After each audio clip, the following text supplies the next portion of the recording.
வேதம் என்கிற சத்தியம் விடுதலையாக்குகிற சத்தியம். வேதம் என்கிற சத்தியம் சமாதானத்தை கொடுக்கிற சத்தியத்தின் மேல உங்களுடைய அன்பை காட்டுங்க, நேசத்தை சத்தியத்துக்கு வெளிப்படுத்துங்க. அப்பொழுது நீங்கள் விடுதலையாக்கப்படுவீர்கள், சமாதானம் பெறுவீர்கள். பிரியமான ஆவிக்குரிய உறவுகளே, உங்களுடைய மனதார வாழ்த்துகிறேன். ஏசப்பா உங்களோடு இருப்பாராக.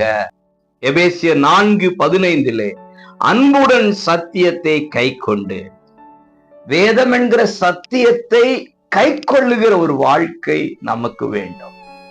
சத்தியம் இன்றைக்கு புரட்டப்பட்டு கொண்டிருக்கிறது. மனித போதனைகள், சபைக்கான போதனைகள், ஸ்தாபனத்துக்கான போதனைகள் என்று சொல்லி தாங்களுக்கு ஏற்றார் போல மாற்றுகிறார்கள், மாற்றி பேசுகிறார்கள். வேதம் என்ன சொல்லுகிறது என்கிறதை நாம் கவனிக்க வேண்டும். வேதம் சொல்லாத ஒன்றை காது செவி கொடுக்க இடத்தை கொடுக்கவே கூடாது. வேதம் என்ன சொல்லுதுங்கிறத நீங்க வாசிங்க. இந்த சத்தியத்தை நாம் கை கொள்ள வேண்டுமே ஆனால் அந்த சத்தியத்தை நேசிக்க வேண்டும்.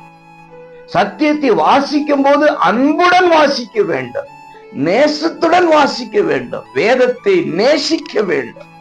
சமாதானம் வேண்டுமா? வேதத்தை நேசிங்க. சத்தியம் தான் உங்களை விடுதலையாக்கு. வேதம் என்கிற சத்தியம் விடுதலையாக்குகிற சத்தியம். வேதம் என்கிற சத்தியம் சமாதானத்தை கொடுக்கிற சத்தியத்தின் மேல உங்களுடைய அன்பை காட்டுங்க, நேசத்தை சத்தியத்துக்கு வெளிப்படுத்துங்க. அப்பொழுது நீங்கள் விடுதலையாக்கப்படுவீர்கள், சமாதானம் பெறுவீர்கள், சத்திய ஆவி உங்களுக்குள்ளே கொண்டிருக்கிறவர்களாக வாழ்வீர்கள். God bless you.